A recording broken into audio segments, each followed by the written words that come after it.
Confused about whether to use infinitive or gerund after need. So don't worry, we make it simple. Let's carefully go through the use of need in English because it can be a bit tricky.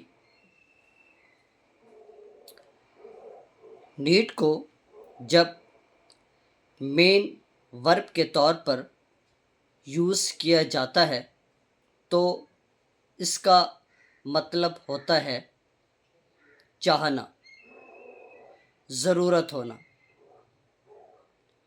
और इसका इस्तेमाल वैसा ही किया जाता है जैसा बाकी main verbs का सेंटेंसेस में इस्तेमाल होता है.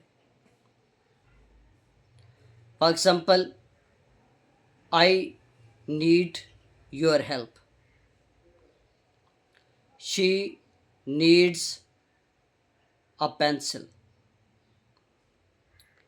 नीड को मॉडल वर्ब के तौर पर भी इस्तेमाल किया जाता है तो तब इसका मतलब होता है ज़रूरी होना, लाज़मी होना.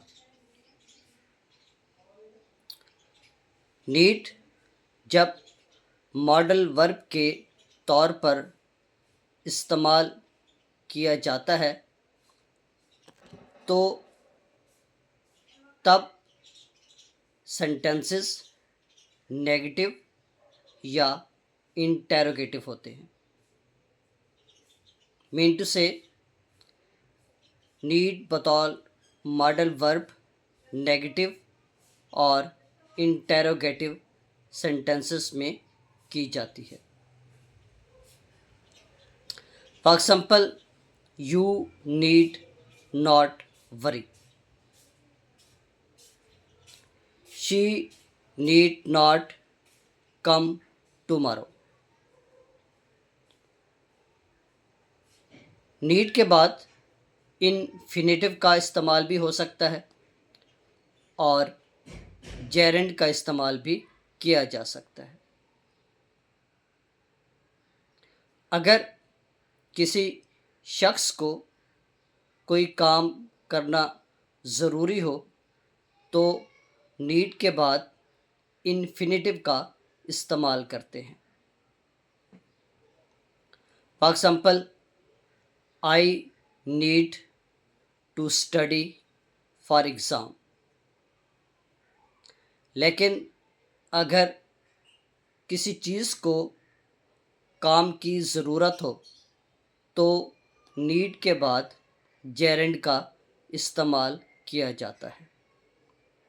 For example, the car needs washing.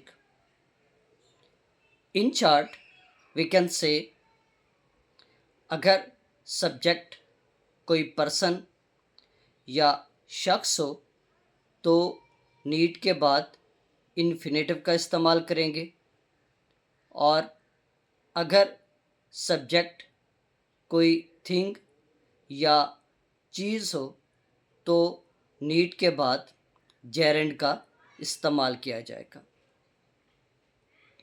Second year की इंग्लिश बुक 2 के lesson why boys fail in college में एक सेंटेंस है, he observes that all the pencils need sharpening. अब इस सेंटेंस में ऑल द पेंसिल्स को सब्जेक्ट के तौर पर यूज़ किया गया है जो कि पर्सन नहीं बल्कि थिंग्स हैं. इसलिए नीड के बाद जेरेंड शार्पनिंग का इस्तेमाल किया गया है. उम्मीद है आज का लेसन आपको समझ आ गया होगा. If you have any question you may ask in the comment box. Thank you for watching. liking and sharing the video.